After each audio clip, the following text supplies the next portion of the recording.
In this chapter, we're going to explore warming a mix using saturation tools. Now let's be clear, distortion allows us to decimate sounds, really smash them to pieces, but what it also allows us to do is to bring out sort of vintage warm qualities in sounds. And in this particular project, I've got a very sort of 60s sounding groove with some drums and some bass and some Rhodes. And what I want to do is to listen to those sounds and see whether or not I can pull sort of extra warmth and smoothness into the mix by applying gentle saturation into these individual sounds. Let's just hear the mix as it sounds right now without any further processing.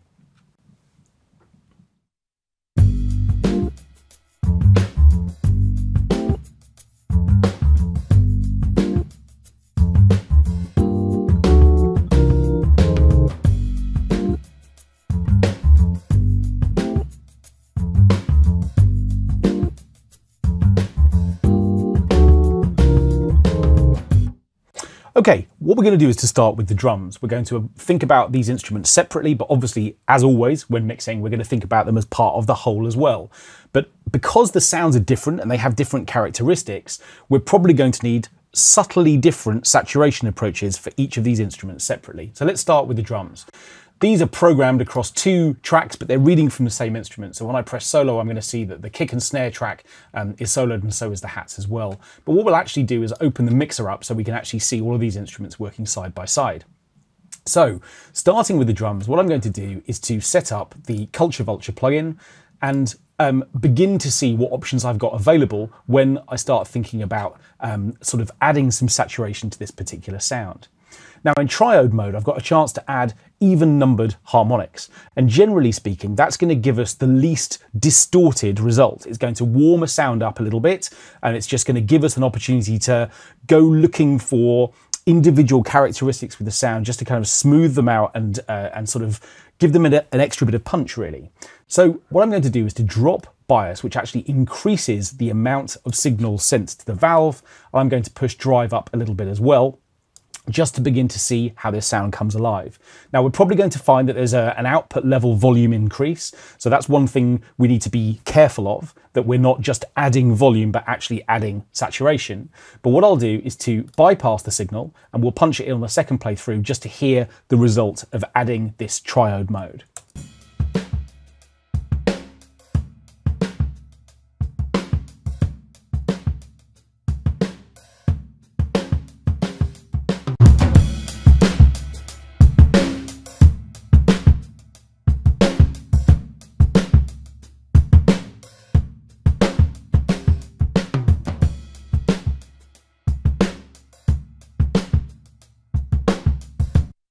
Now, the first thing to say is, sure enough, we've got a massive amount of extra volume.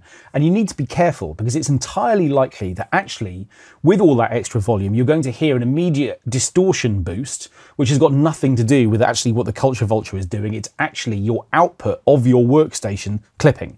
You can see that straight away the volume level for this particular track went up to sort of plus 16 dB. So the distortion that I'm hearing there is actually coming from Logic, because it can't cope with the output level of the channel, rather than actually the intended saturation that's coming from the Culture Vulture. So really be careful with that. We're always seduced by volume, but there's volume and then there's volume, and we need to make sure that we're not smashing to pieces the sort of gain control stage of our processors. So the fairest way to really test whether or not the sound is working as intended from the processor that you're using is to make sure that you're trimming output levels so that they roughly match where you were before you started that processing, so you can actually A/B the 2 results. So having turned the volume down, let's do that again. And what I'm going to do is again bypass the effect. And this time when we punch it in, it's going to be broadly the same level, and we can actually compare what the processor is doing.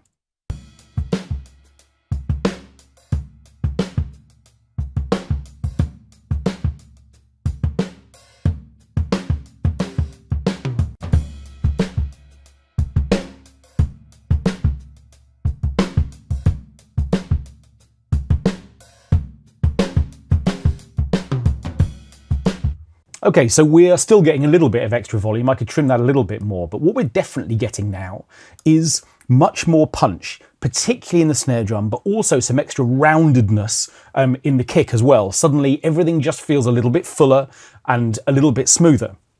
But we're getting, crucially, some extra punch, as I said. And what that's giving us, I think, is going to be more definition when it comes to the mix. Without actually having processed the bass or the Rhodes, let's immediately hear the difference with the drums being processed compared to the original mix. So again, I'll play it through and I'll punch it in for the second repeat.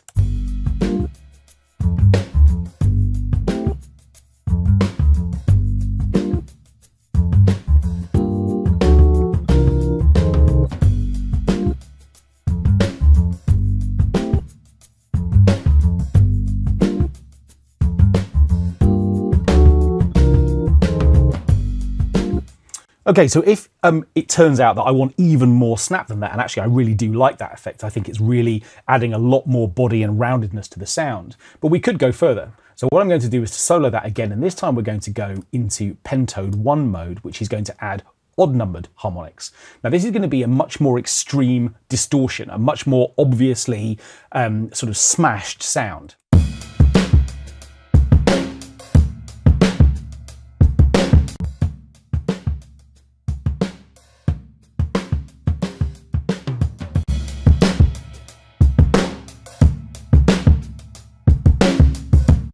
And that's getting me into territory that I'm not particularly interested in for this particular mix.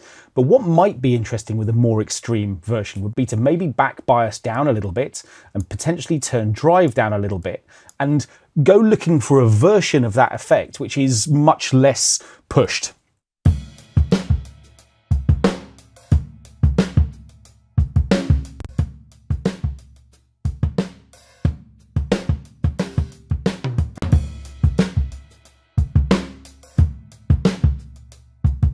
Again, I'm going to listen to that in the context of the whole mix.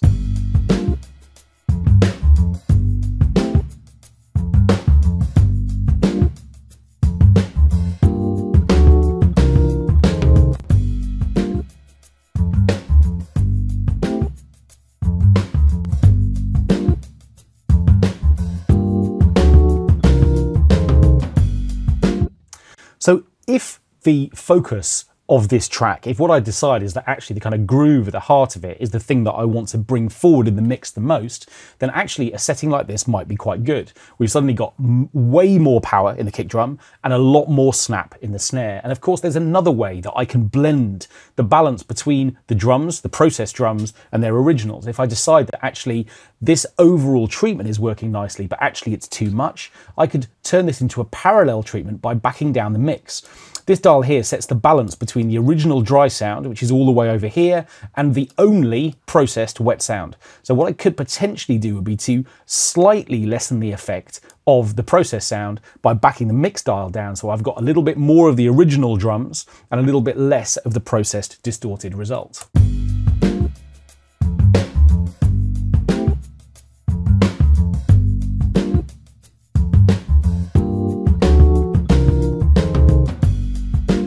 Okay, let's move on from the drums, and what we're going to do now is to select the bass line instead. To process this, what I'm going to do is to use Decapitator.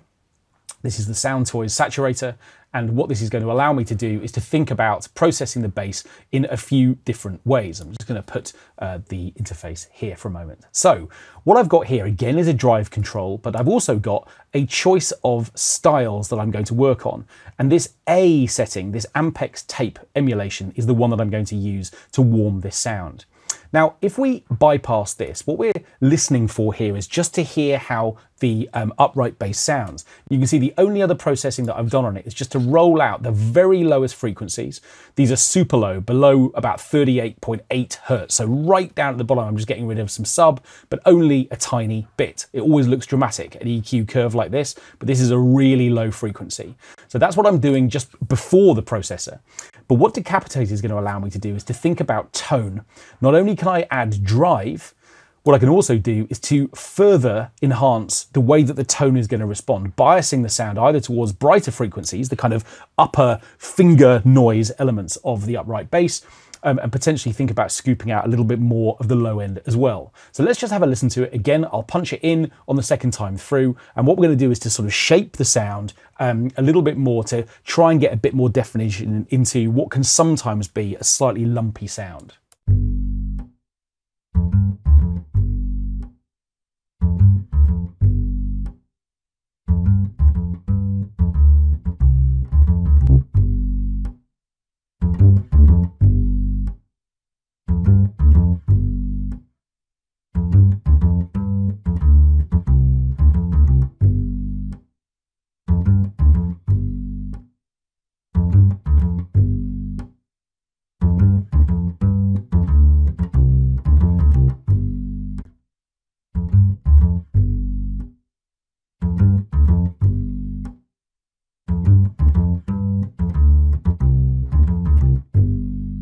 Okay, so in a moment I'm going to put that in with the drums and see how that feels. We'll bypass both effects and just compare them. But there's one really crucial thing to say about Decapitator.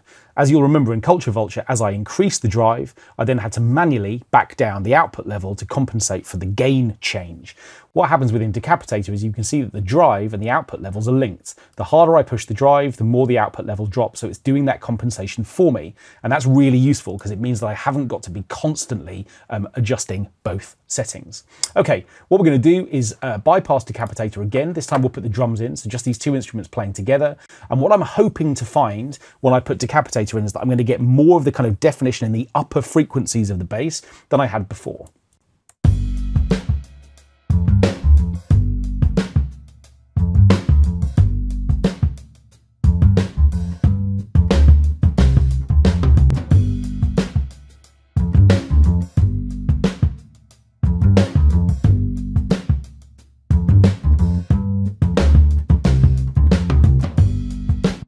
And that's working really nicely. Suddenly what we've got is a decision really that the kick drum is going to provide the round, warm foundation, the sort of lowest frequencies. And what I'm doing is biasing the upright bass towards slightly higher frequency content. Remember, it's never going to be a trebly, super bright sound this, but nevertheless, what we've done is to kind of shift its harmonic footprint up a little bit so it's occupying territory above the kick drum, and we're doing that with saturation rather than with EQ.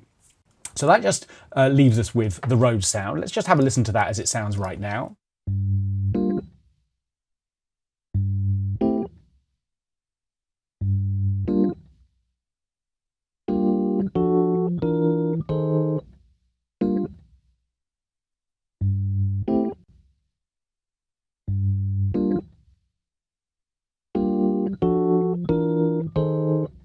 Okay, so it's got this slightly tapey quality, which I want to just slightly enhance a little bit more. What I'm going to do is to fire up, in fact, I already have fired up the Studer A800. This is a UAD plugin as well. And what I'm going to do is just to set the input level so that we're getting this Rhodes sound slightly more into the red. Again, I don't want to turn it up so much that we're just super distorting it, but what I want to do is just slightly drive the input level so we just begin to hear some of the artifacts of tape as the sound gets a little bit louder. And of course, that's going to push up the volume overall, which I can compensate for over here if I need to.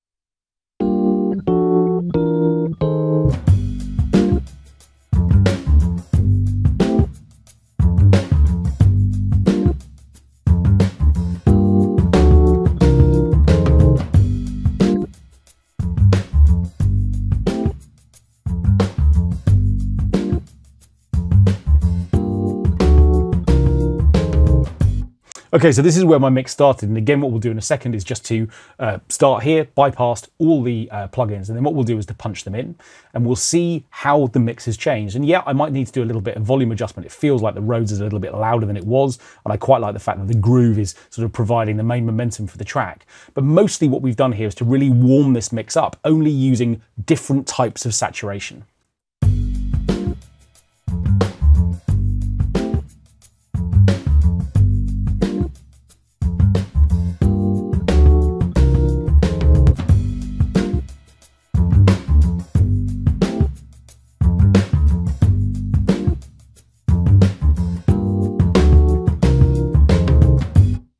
So that's completely changed the mix. Suddenly we've got extra character in all of these sounds. The mix sounds more knitted together, but it's also got more punch, and every single sound has got a much more clearly defined role within the mix.